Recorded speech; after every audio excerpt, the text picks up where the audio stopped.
All right, everybody, welcome back to the Ketodontist podcast. I have a special show for you today. As you guys know, my name is Dr. Matthew Standridge. I am a practicing dentist here in Yates Center, Kansas, in the United States. I am also a certified primal health coach and certified fitness trainer through the ISSA. And as of recently, joined as a coach for the Ketogains Bootcamps. Since the beginning of 2016, I've lost over 90 pounds by adopting a primal ketogenic lifestyle to help correct my metabolism, heal inflammatory issues, and improve mental clarity and cognition.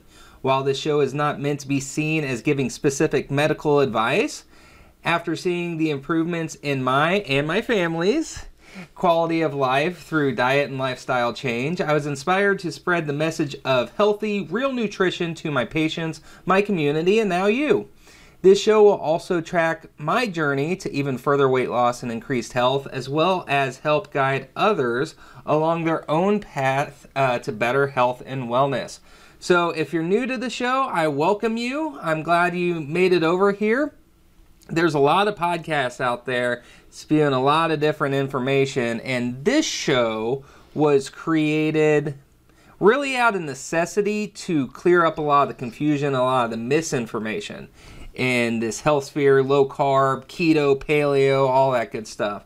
And so I'm really glad that you made it here, and I really hope that you keep tuning in, because what we're wanting to do is really bring the evidence-based information here. So, and for those of you who are regular listeners to the show, I'm really glad that you're back. You know, it's the loyal fan base that create the cornerstone of what we're trying to achieve here. And really, this is all about, as you guys know, my big soapbox is reversing a lot of these chronic diabetes related illnesses that are set to bankrupt our country in the next 15 or 20 years. And so that is really what we're doing, and it's you guys who keep returning and keep giving the feedback and all that good stuff that really keeps us pushing and trucking along.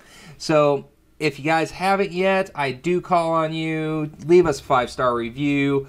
Write a review. We haven't gotten a written review for a while, so I would love it if one of you jumped on there and gave us a written review, because that is how we rise through the ranks. We can't just be in an echo chamber, you know, just speaking to the platitudes of ourselves. We have to get the message out there. And it's through these actions of sharing the show, of leaving reviews, that is how we grow. So I'm calling on you. I can't do it without you. We need your help. Okay? So for the folks who are watching the video, kind of got a preemptive strike on being able to see who I have with me here. I have a special guest today, and that is my wife, Sara Joy.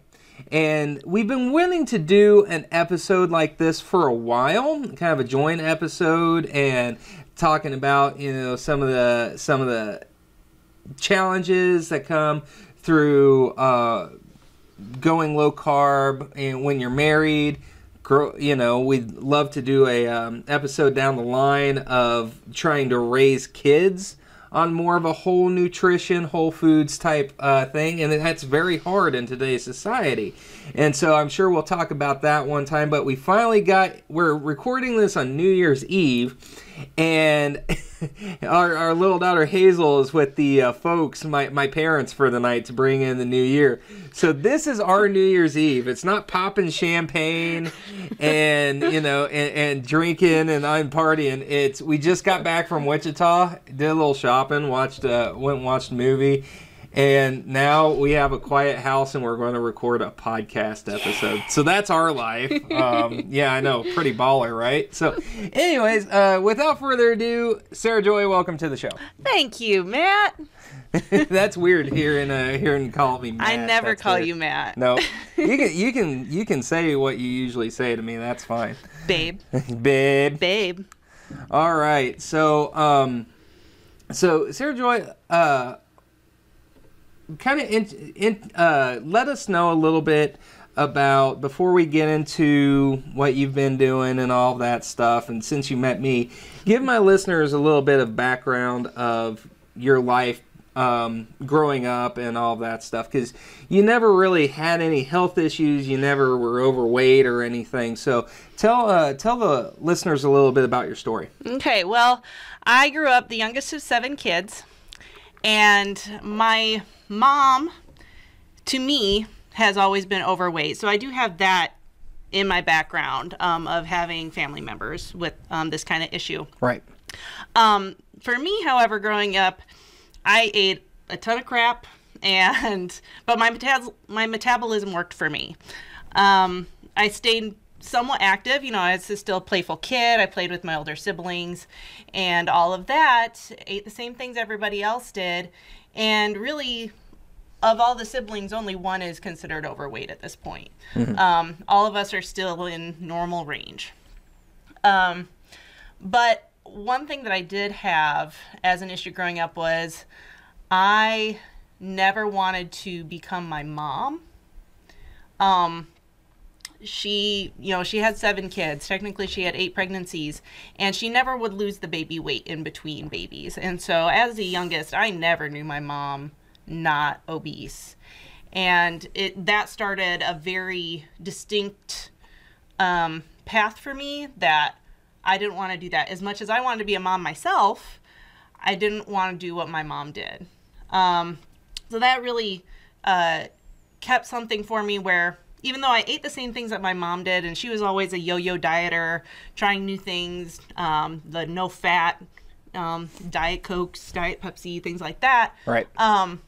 Every time I learned something new, usually on Oprah, sometimes Dr. Phil, because that's what I would watch with my mom, I would try to adopt something. So I remember one of the first things I heard in college was, if you just cut caffeine out of your diet, you can lose 10 pounds. I'm like, holy crap. And from then I barely drink pop anymore. So things like that where I just tried to limit things and tried to just be moderate in my portion size and tried to get at least one veggie or one fruit or something where I wasn't just going overboard and constantly eating greasy fried foods. When I was after college, I had gained maybe 15 pounds between high school and college. Okay. Freshman year, I actually did not gain any weight, even though I was eating pizza and garlic bread because it was what was being served in my dorm's basement restaurant. But I lived on the 3rd floor of this walk-up, and I had a very large campus that I was walking across every day. Mm-hmm. So I was actually pretty fortunate with that. So I actually did pretty well, and then after college, I got in the swing dancing scene, mm-hmm. and I was also very poor, and so I wasn't buying the best things, but I was eating very little, and then I was moving a lot with swing dancing, and so I was probably in my best shape actually in that time of my life, and that is when we met. So that's kind of my basic starting point from my life before you. Yeah, so the quality, not really nutrient-dense foods. No. But not necessarily, but portion controls were within within limits, and mm-hmm. due to your metabolism and individual carb tolerance, you mm-hmm. seem to do okay with that. Yeah. So, okay. So, and so when we... So when we met and we first started shacking up back in 2010. Yep. And so it wasn't too long after that. Was it? I think it was after we had already moved back to Kansas. I proposed. We decided that mm-hmm. we're going to come back to Kansas. Mm-hmm. So it's probably around the 2011. 2012 that I started dipping my toes back into the low carb thing. Mm-hmm. Well, because you were close to your heaviest at that point when we met. Right. Yeah, I was about 330. And I still found you very sexy. So, what can I say? You had that going for you. Yeah. I get it. I can't blame you. Nobody can. No. But no. So it was about 2011 ish. I started getting back into the low carb thing, mm-hmm. and what was that like for you? I mean, what was, I know that had to be quite alien to you. Well, I was familiar with the concept, but I was definitely not, I didn't need it for myself. I don't need it. I'm fine. I'm healthy. I'm moving. I haven't gained weight. I'm good. I'm great at maintaining where I am. But for being your significant other and being your fiance and eventually wife, I still knew that you needed to do what you needed to do. Right. The difficult thing was that we were living together. And the other difficult thing was that we lived in a town with a lot of restaurants, namely Pizza Ranch. And it was just very hard to be completely 100% supportive because I wanted to go out to eat. I don't love being in the kitchen. I can cook, but I don't love it. And so if we had a long day at work, I didn't necessarily want to go home and make a mess in the kitchen, to clean up in the kitchen and all of that. So it was anytime that you slipped off the wagon, I was more than happy to slip with you. Right. Because I was tired of trying to, I can't have carbs, I can't have bread. I wanted to try to keep bread in the house, and eventually it would find its way into his plate and all that, and I knew that wasn't good for him either. And so it was a very roller coaster effect for the longest time. Right. Because I didn't feel I needed to cut out the carbs.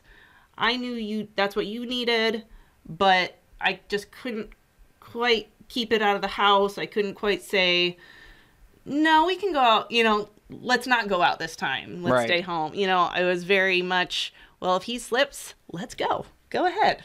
Right. So. And to clarify a point here, even though I started dabbling in the low carb thing back in 2010, 2011 again, a couple of pitfalls. It was still a little bit too high fat, but then also I wasn't committed to it because I still had very poor coping mechanisms with stress.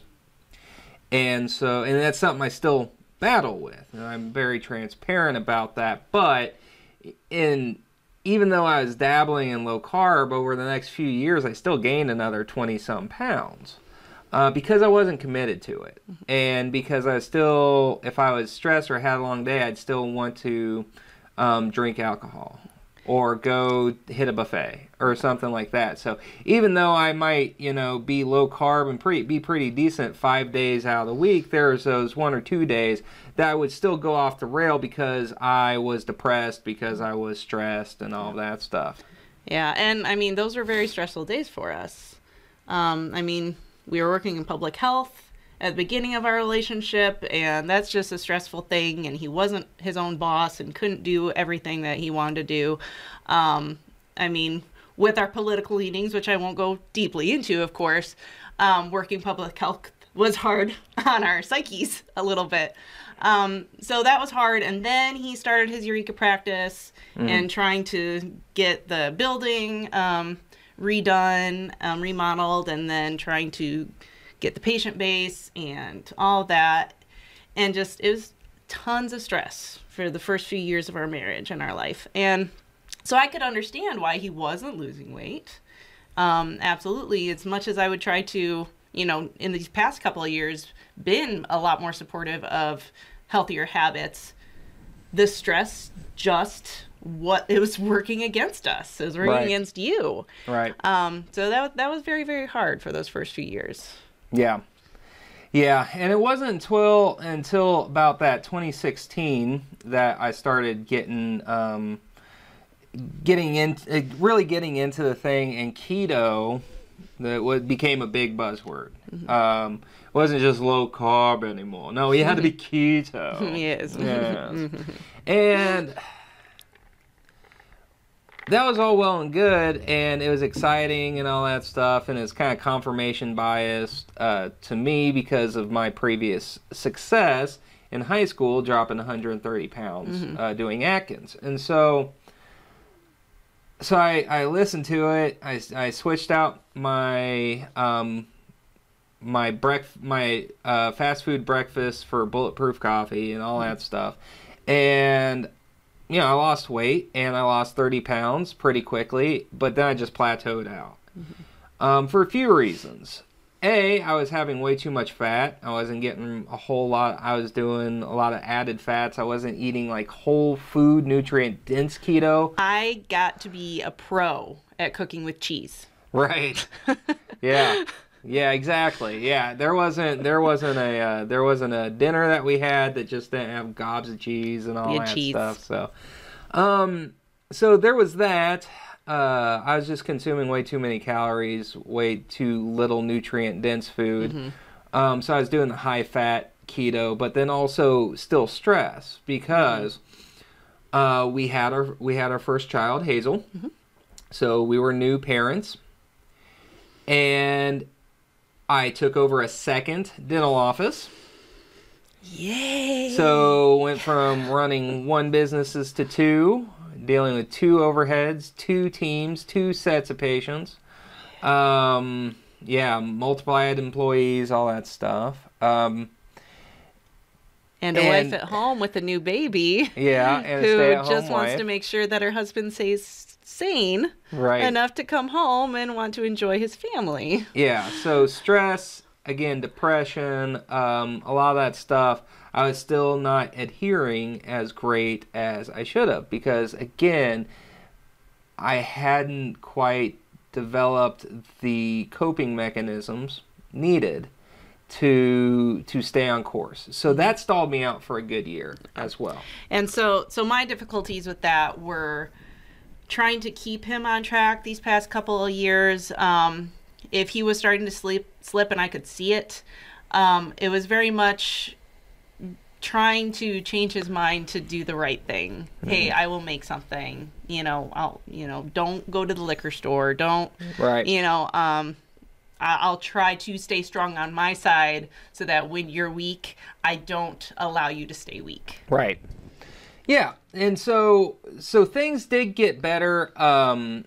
Definitely after, in 2017, we made some radical changes. I closed my first dental office. Yep. There were some things going on there, embezzlement issues. So the team's undermining me, basically. I wasn't there anymore to keep him in check. Yeah, she had worked my front desk for a while, and so it was great having another support system there, somebody who cared about your business as much as you do.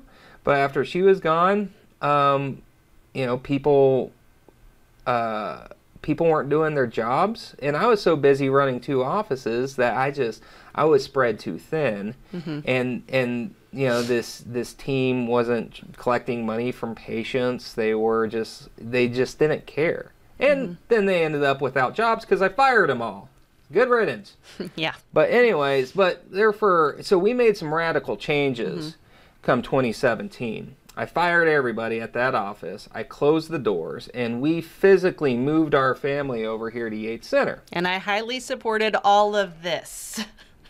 Even though I didn't want you to buy that second practice. Yeah, she didn't want me to get the Yates Center office. Right, because we just I was pregnant. Yeah, you were pregnant. I was pregnant at the time, and I'm like, we can't do this. What are you thinking? We already have an office that's not working as well as we need it to. Right. Why do you want a second office? In the long run, it was the best decision you made. Right. So I'm really glad that I didn't stick to my guns and say don't do it. Because that prompted us to get up and move out of that town. It was only 30 miles away, but why stay in a town that you're no longer supporting and who stopped supporting you? Yeah, it stopped supporting me a long time ago. Yeah, so we up and moved, best move of our lives, and it's been ever since then that it's been a lot easier for both of us to get back to healthy habits and helping you get into your hobbies that you need to, helping me know that I'm safe as your wife and as the mother of our kid, that I can depend on you so I don't have to go back to work necessarily either. So, you know, one of Matt's goals when he decided to do dentistry was he wanted to be able to support his wife and children if his wife decides to be a stay-at-home mom. That was something he wanted to support. And when he told me that before we were even dating, I said, marry me now, because my goal in life was always to be a stay-at-home mom. So it's worked out really well for us that you have been able to do the work that you do, and Hazel and I feel safe, right, and comfortable. Yeah. So.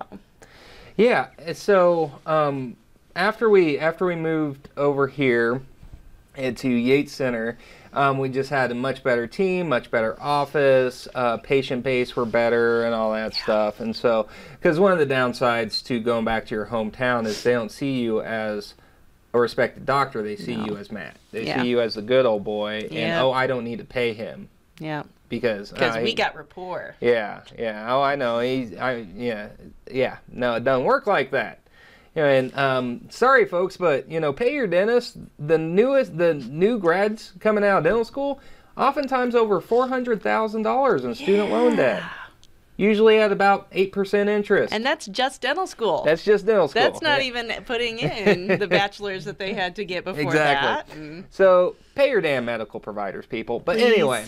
And so over here in Yates Center, I had a much better team, and so we were getting back on track. We were still living very lean, but I felt like I could start committing more time to health. And it was about this time that I really started paying more attention to the Ketogains way of doing it, and to like folks like Ted Naiman. Started learning from Marty Kendall and all that stuff. So that got me down on this alternative path of doing low carb and doing keto. And so I started hitting the weights again. I started doing like Ketogains Bootcamps and all that stuff. Which I was unaware of when you started doing that. Right. He never even mentioned the word Ketogains to me. Right. For the longest time. I had no idea. Yeah. And so all of a sudden when I'm like weighing and tracking and measuring my food, she's like, what the hell is this? What's happening? What are you doing? That would be something good to talk about then, because, okay, so it was different enough going from just standard American diet to low carb. Right. And then, all of a sudden, I'm making another change. Oh, low carb isn't good enough ananymore. Now I'm weighing and measuring my food, and I need to get this much protein per day. Wait. And I can't use cheese anymore? Right. Crap. Yeah. Yeah, and that was, you know, I was doing pretty well for a while, making dinners, you know, eating as a family, and then he starts making and prepping and measuring his own food. I'm like, so now what do I do? And Hazel and I started to starve a little bit because we weren't eating as a family, and I wasn't going to make up this whole big meal for the two of us, one of which is a small toddler. Right. So my diet actually really, really suffered when your diet got better. So part of my issues were he'd be coming home, eating his prepped foods. There was nothing in the house for me that I felt. And then he'd be going to bed super early, because then he'd go to the gym super early in the morning. I'd be staying up after he was sound asleep. I'd sneak out of the house. I'd go to Casey's. I'd grab a piece of pizza, something with chocolate, and an iced tea. And I gained weight that I wasn't even aware I was doing. And that was a tough realization when I realized just how bad my own habits happened when you started getting healthy. Yeah. It was, and it took me a long time before I realized what I was doing to myself. Yeah. So what was your realization then? At what point did you realize that? When did you start to realize something was, you know, what you were doing wasn't good? But then when was it that was like kind of the breaking point, if you will? What was the straw that broke the camel's back as far as that goes? Well, I think the entire time I was doing this, there was always why am I, you know, I know I'm sneaking out. So obviously what I'm doing is not good. If you had found out at the time that that's what I was doing, oh, you'd be so sad and disappointed with your wife. And so I snuck. Right. And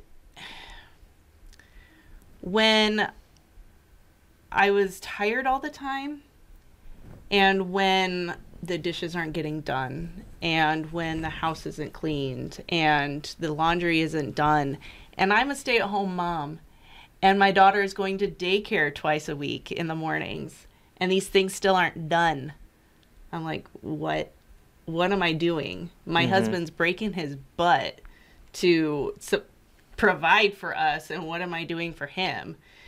And I mean, I had to shower one day, and I had weighed myself, and I got in the shower and I just started crying and bawling. I'm like, what have I turned into? What happened? I was going to be this awesome stay-at-home mom and stay-at-home wife and have everything ready, and then you come home and do dishes while I'm taking care of Hazel. And it was so wrong. I mean, and not to support the old ways of, woman is dressed in a fine dress and dinner's on the table and your makeup's on point when husband comes home and he hand him his glasses, he walks in the door. I mean, we don't do that. Right. But it was the fact that I am a stay-at-home wife and mom. Mm-hmm. So these things should be done because my husband is working so hard at the office all day. And I just felt so ashamed of myself. And the fact that, it was 3 years since I'd had my daughter and I was still hanging on to the same weight that I was after I'd pushed her out. Mm-hmm. And I was the exact same weight. And I just cried. That was a very low point. But I told you about it that same day. Mm-hmm. I didn't hold on to it because I told you about it that day as we were driving to your parents' house for Taco Tuesday. Well, that you cried first in the shower, but then I came home to find a different sight. Yeah. And you were on the floor of the kitchen. I was. You're on the kitchen floor. I was crying. And so forgot about that. Yeah, so that's why I came home too. Yeah. And so that was your second cry for the day. Yeah, it was like a full day of ashamed crying. And so, now I'm kind of playing off my memory here, so let me know if I get anything wrong. So we, I talked about when I first started doing Ketogains, I suggested maybe weight training and all that stuff, and I hate weights. Yeah. I hate exercise. Dancing was my exercise. Right. And so you gave it a try, but it fizzled out very quickly. Oh my gosh! And you sent me to the gym on Memorial Day. On Memorial Day of all days, nobody's there. Nobody's there anyway. And he stayed home with Hazel on her nap, and I went to the gym by myself. And oh my God, it was the worst. It was terrible. I came home crying and yelling at you. Like, why would you do this to me? I'm never going back. Yep. So anyway, fast forward to this, and so we're going out to my parents' house for Taco Tuesday. We usually do taco salads. We don't have the tortilla or anything, but anyways, and we're coming back, and things were just kind of off all night. I could tell that she still was just very down. And on our way back home, I had just suggested, like, they have a Ketogains Bootcamp coming up here, and it was like either the next week or the week after. So it was like really soon. Yeah, it was really quick. And so I was like, they can help you out with your diet, jumpstart that. They do have strength training, but we had just moved, or we not just moved, but we were situated in our new house to where now we have a gym downstairs. Yeah. So we don't have to physically go to the gym in town, even though I still do once in a while. because they have some things I don't have. But for the vast majority of my workouts, I now work out downstairs. Yeah. And so we had everything at home. She didn't have to go anywhere. She could do it while Hazel napped. Like it, just like the excuses as far as it goes, like the technicalities of it were out the window. Yeah. And so we had everything she would need to do downstairs.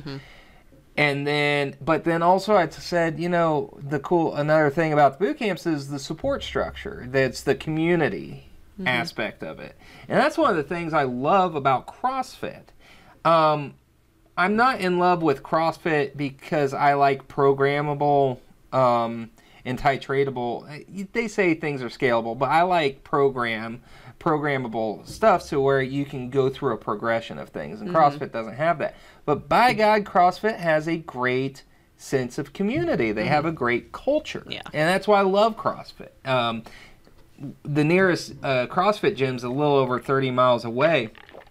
And so, unfortunately, it's just out of reach enough that's not really feasible for me to do it because I'm just so busy enough right now with the podcast and with the coaching and with the teaching and all that stuff.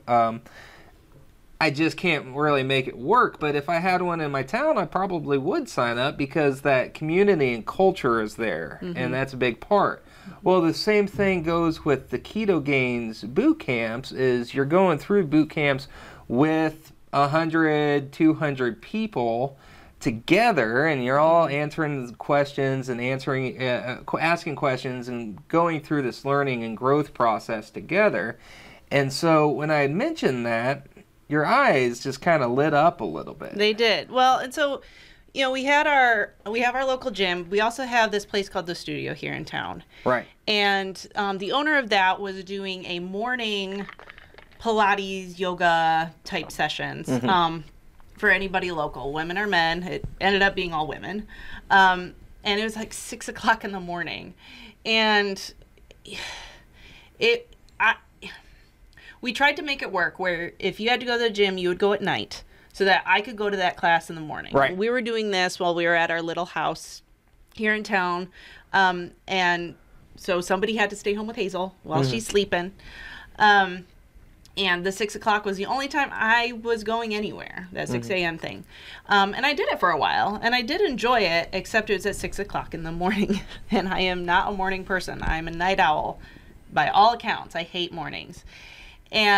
But what I loved about it was that it was a community of women, and we were all out of shape equally, pretty much, except for the teacher.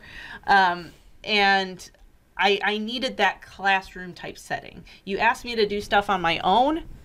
No, I don't know what I'm doing. I don't have anybody to ask questions to and all of that. And one of the other issues with me and working out was how much you knew, how much you know, and you wanting to program me, but then I have expectations to live up to of yours. I see. And if I happen to not live up to your expectations, that was going to be very hard on me. I knew you wouldn't love me any less, but I didn't want to disappoint you as your wife or as your student. Right. So it was a very hard situation where, as much as I respect how much you know, as your wife, I didn't need you as my teacher as well when it came to the weight training and all of that. And I fully understand that. One of the beautiful things about coaching is getting to be a neutral third party. It's kind of a blank slate. And so, yeah, no, I totally understand that. Right. And so, yeah, when you mentioned the Ketogains, and even though, yes, I'd be working out on my own, I'm not, because I had the entire Facebook community. I had my coach, the other coaches who also are involved with the community to bounce questions off of, take a video. Hey, how's my form looking? We got to talk about our PRs and everything like that together as a community. And so when you were explaining that to me that evening, it just sounded exactly like what I needed. I got the classroom type setting. I had the equipment that you could teach me how to use. Right. But you weren't doing my program, and you weren't telling me what to do, just how to do these certain lifts. And of course, I still had the videos right. from Ketogains and everything there. So I did sign up for that course that started immediately after we had that talk. And I did great. Mm-hmm. I mean, not to toot my own horn, I did great. I had Hazel in daycare a couple mornings a week, so I would go drop her off at 8 o'clock, and I'd zoom right back home, and I'd get my workout done. I'd be drinking my pre-workout, in the car on the way to dropping her off. I did really good. I think overall, about 25 pounds is what I lost. In that first camp? Well, in the camps I did. Oh, okay. Gotcha. So, I did April, May, June, July boot camps. Right. Okay. Yeah. And I was doing really good, and I was tracking my food, and we were helping each other out with tracking our food. And Hazel wasn't starving per se, but she was eating the same things every night because we had our own meals and our own macros to hit and everything. So poor Hazel, she just didn't have a very large palate. But no, I did. We were still feeding her good food. Yeah. So don't get me us wrong there. It's just, it's just kind of robot dieting. We kind of eat. She got the same kind of robot diet that we did. Yeah. So it's still whole foods and all that stuff, but nutrient dense. Right. Now, part of, and I'm going to be brutally honest here, Matt and I have been trying to grow our family. Our original plan was to start back in December of 16, and that's when we decided to close an office and move. So we said, okay, let's push it off a year. So we have been actively trying since December of last year at this point. And by April, when nothing had happened, that was another part of my breakdown was I'm not growing this family. I'm not putting my energy into raising kids, plural, right, like I originally thought I was going to be doing. What am I doing with my life? I have one kid. I'm supposed to have more, and it's not happening. And, well, crap, maybe I just need to get healthy again. And so that was another part of my breakdown was I'm not fulfilling my purpose. Why is my purpose not happening? And so, doing the Ketogains, like we're doing good. He's losing weight. I'm losing weight. We're both getting healthier. This is going to happen, right? And come by August, still nothing had happened.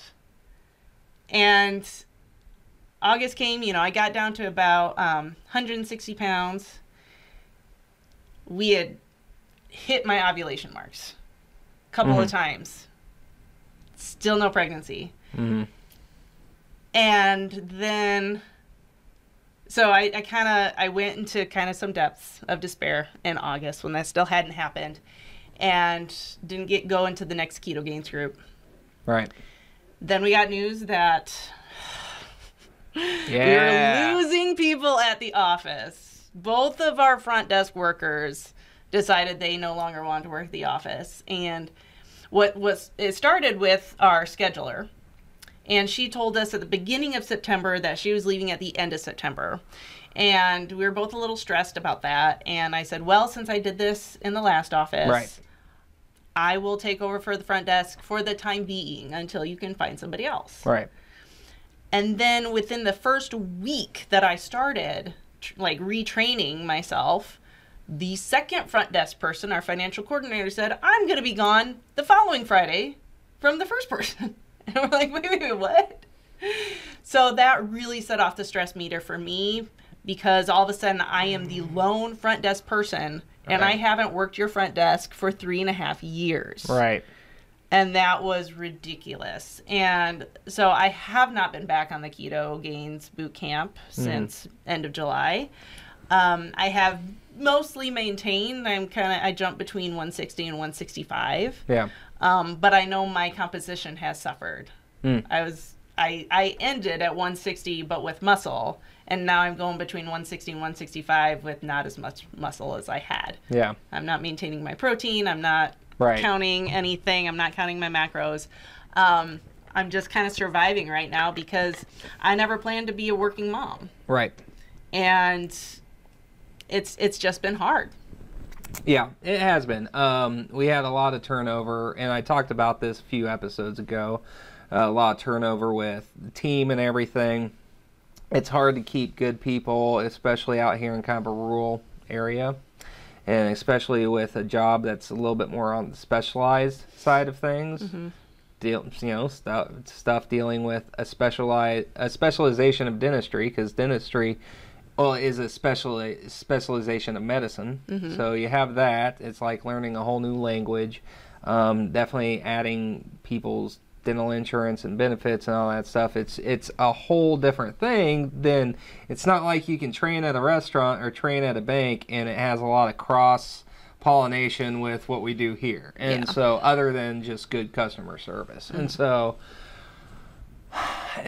that was tough. And we were running lean on people, front desk people, assistants, hygienists, all that stuff. And so we basically have a brand new team over the last couple months. And so with that, so we went through some trials and tribulations. I know you had a hard time. I've maintained pretty well, but I haven't made the losses like I would like to continue. Right. And I've talked about that before on the show too. Sometimes the best, when life just kicks you in the friggin' head, sometimes the best you can do is just maintain. Yeah. If you can feel good about yourself about not gaining. Right. Then that's the best thing for your sanity. Yeah, exactly. Because I have another 50 pounds I want to lose. But as long as I'm not ticking backwards and becoming one of the 95% who regain weight that they lost, sometimes for a few months, that's all you can do, and that's okay. Yeah. And so we really got our heads bashed in these last few months, and that's why I didn't record the show for a while and stuff like that, because I was just in emergency mode. Had to get stuff taken care of. And so with that, luckily we have a rock star team that I absolutely adore. Yes. So things are looking good there. Taking another position as far as even more as far as lecturing goes on the orthodontic side of things. So that's growing. Seeing a lot more, starting to take on a lot more one-on-one individualized health coaching patients. And then just recently joined the Ketogains group. And so it's pretty exciting, even though we had just like things just tanked starting in September, October into November. These last 6 months, we've kind of righted the trajectory, righted the ship. And so actually I feel really good going into 2019.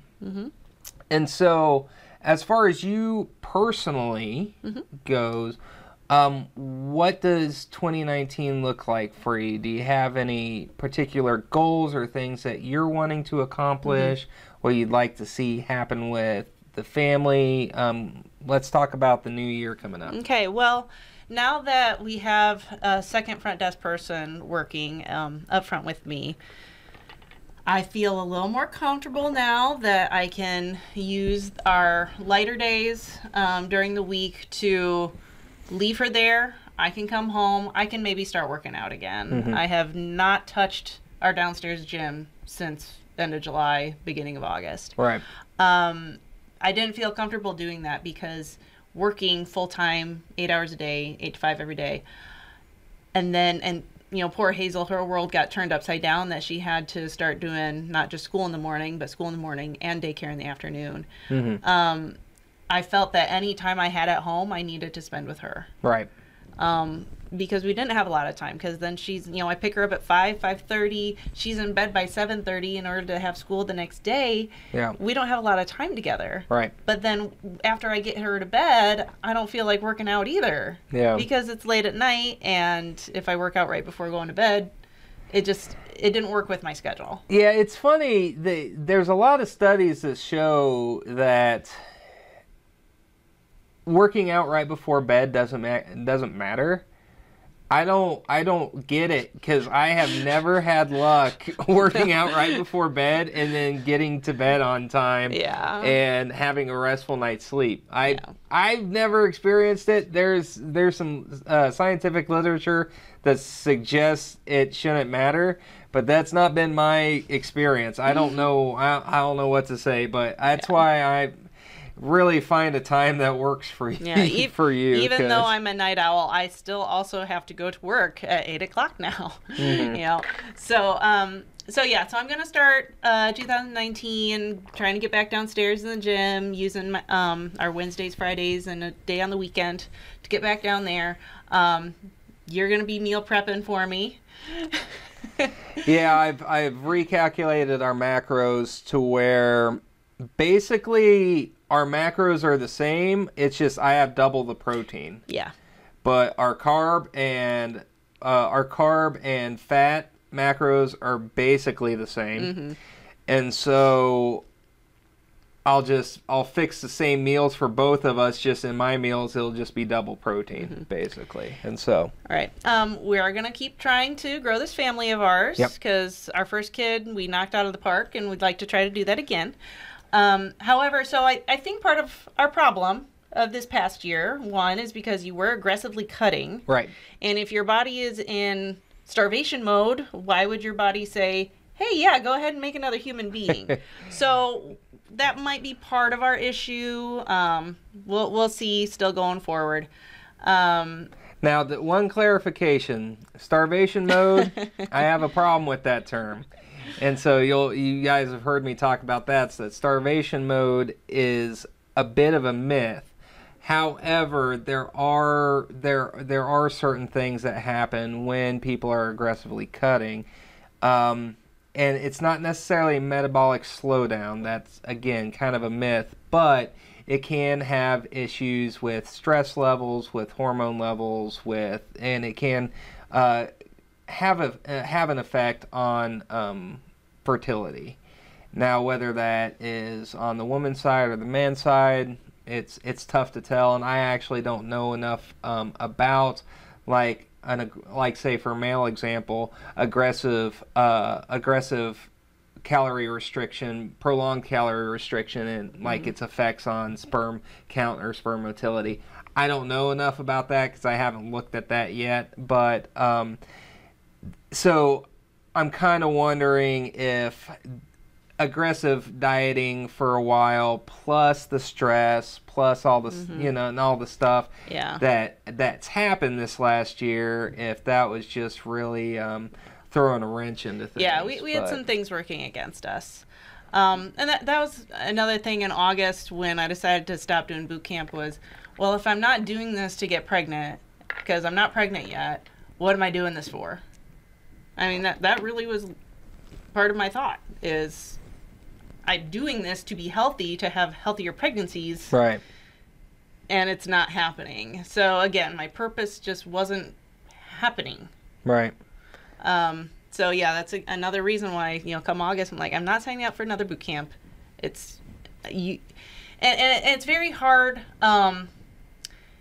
being the supportive wife that I am, because I want so much for you to get to where you need to be healthy and at your goal weight. Right. I want this so much for you that I tend to put myself behind you. Mm-hmm.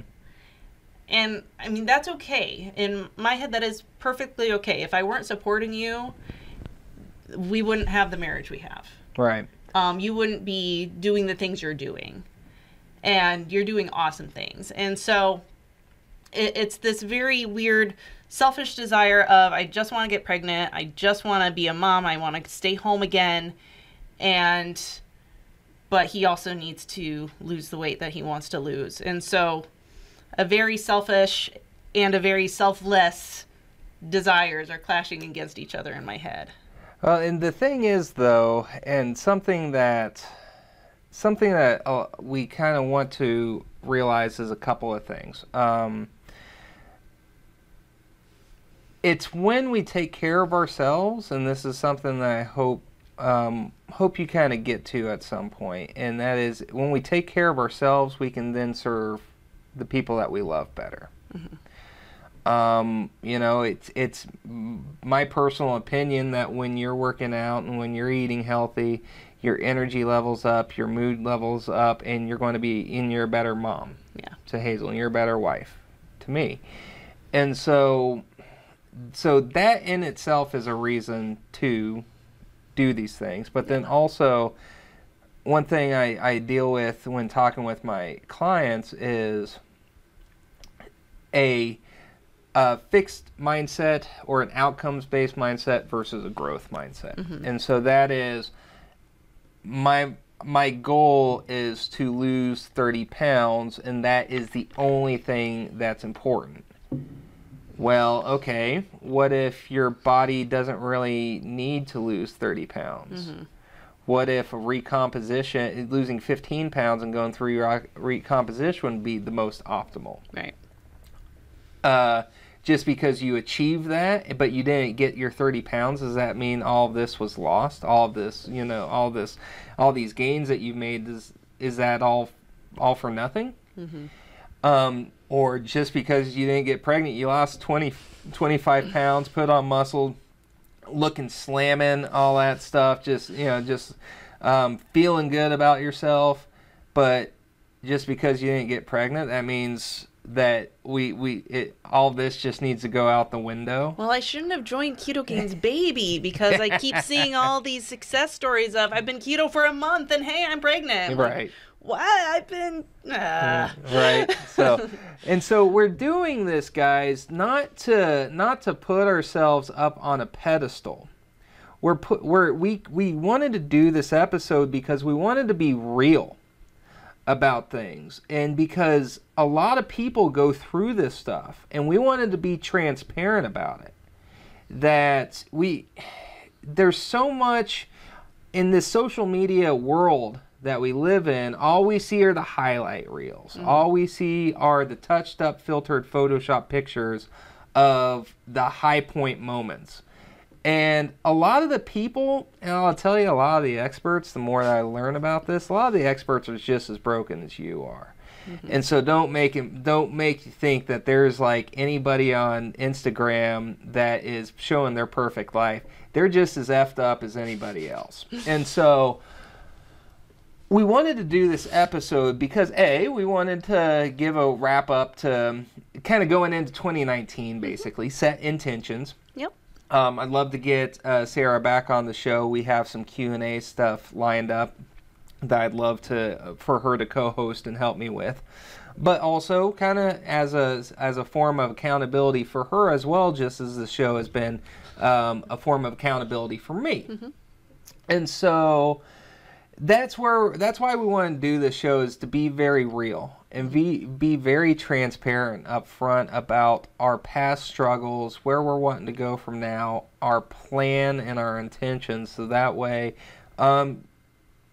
you guys can follow along, help keep us accountable, but also we want to help guide you, because at the end of the day, the show has always been about trying to help others. And we're just, like myself, I'm trying to act as a guide for others, passing on what I know and what I've learned and what's worked for me, what hasn't worked for me, in the whole hopes of helping you achieve your potential. And so that's why we wanted to do this episode today, was to give kind of a behind the curtain peek about how things have been going. And then also we wanted to get a spousal role on, because a lot of the times when somebody, especially when someone's obese, but when somebody is trying to make health gains and make radical changes, that can have a very, very impactful amount of stress on that family dynamic and on that spousal dynamic or significant others. And Rob Wolf used to joke with folks starting in CrossFit is that when one spouse got into CrossFit, that relationship was either going to end in divorce or diapers. And that's because either it would just create such a stress on that relationship that they would grow into separate people with separate interests, and they wouldn't be compatible anymore, or they would become a better version of themselves, become a better spouse or significant other, and it would strengthen the relationship. Maybe the other significant other would start to want to join along, and there would just be this rekindling of passion and vitality. And so that's where the diapers came from knocking boots. And so that's kind of what happens when one person takes on this kind of health or fitness lifestyle. And that's kind of what's happened with ours, because when we first started, there was a strain and there was a learning curve and all of that stuff. And there still is ups and downs, and there still are challenges. Don't get us wrong. But if you're going through that, know that it's okay. And clear communication is going to be key, and not assuming and not making excuses and all that stuff, but just being very, very upfront and honest with each other. Because that's what's going to be needed. And also, don't try to change the other person right away. Like, if I were to try to, when we first started, if I tried to shovel low carb down her throat, like, it wouldn't have worked. No. You know, I was just doing my thing, and she was learning kind of vicariously through me, because when we were driving, I'd put on an audiobook or something. Yeah. And it was like a low carb. I can't tell you how much more knowledge I have on dentistry and health that I never thought I'd have ever, just because of these audiobooks. Yeah, audiobooks and podcasts. Because when he's the one driving, he gets to choose what we listen to. Right. So, but if I had just started trying to hammer her over the head with this stuff, you know, it wouldn't have worked. Because something with human psychology is that we all want change oftentimes on some level, but none of us want to be changed. Yeah. And so when we are starting to introduce these things to our life, sometimes we have to go it alone a little bit, because we can't try to force it on the other people. And maybe eventually they'll get it, maybe they don't. You know, sometimes people still have to kind of go at their own, but because the relationship is rocking and the other person is still supportive enough, that relationship can still thrive, even though this one person kind of needs to do their own thing. Right. But ideally, hopefully, there's some middle ground that's accomplished, but you're not going to get there if you are fire and brimstone right from the get-go. Right. For all of the listeners out there who have spouses, significant others, and you've decided to make this change for yourself, think about the other person's feelings while still being strong on your own. You know you have to make this change for yourself. It has to happen. Something's got to give, or you're going to die. Basically is what it boils down to. If your significant other can't get on board right away, just understand that they may be feeling some resentment, some jealousy, they're going to push back because they didn't make the decision. You made the decision. Right. You know, and it's hard. It's hard. I didn't need the same diet that you did. But I still wanted to eat as a family. I still wanted to enjoy life, which included, for me, going out to eat at restaurants and enjoying whatever is at the restaurant. You will just know you will get pushback from the people in your life. You're going to have it. So you just have to stay strong and know that the choices you are making you a better person. And if the people in your life cannot see that better person coming out, that may not be a person you need. And a lot of us lose relationships when we start making healthy choices. Yeah. Because the other people don't want to face their own demons. Yeah. And that's a big problem. If people aren't ready to face their own demons and make good choices for themselves, you may just have to sit back for a while. And if they do end up coming to you and saying, I did see this big change, I'm sorry I was so against it, but could you help? Then open up those arms. Right. And bring them back into the fold of your friendship and help them along their way. But you just have to stay strong in your own choices is really what I'm trying to say here. Yep. So I agree. So, all right, gang, we are at an hour. Let's wrap this up. Like I said, this won't be the last time that we get Sara back on the show. And so hope you guys really enjoyed it. Like I said, we've been meaning to do this for a while. We finally got some quiet time that we could. And we just really want to be 100% real and transparent, because that's sorely lacking. Yeah. That's sorely lacking in today's social media culture. So anyways, hope you guys bring in 2019 well, kick the year strong. If there's anything I can do to help out, let me know. Shoot me an email at ketodontist@gmail.com or matt@ketogains.com. Join the Facebook group for listeners of the show. If you just check out Dr. Standridge's Ketodontist podcast, we have a little listener group specifically for the listeners of the show.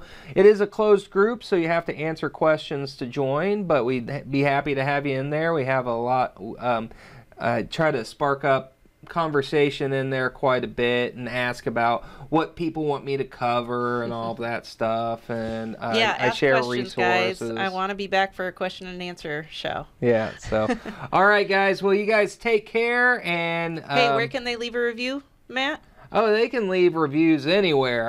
It's on iTunes, Stitcher. I think we're even on Spotify now. Google Play. Go now. Yeah. Go to your favorite one now. Leave a review for this guy, okay? Yeah, for sure. So, all right, gang. You guys take care. We'll be back again later.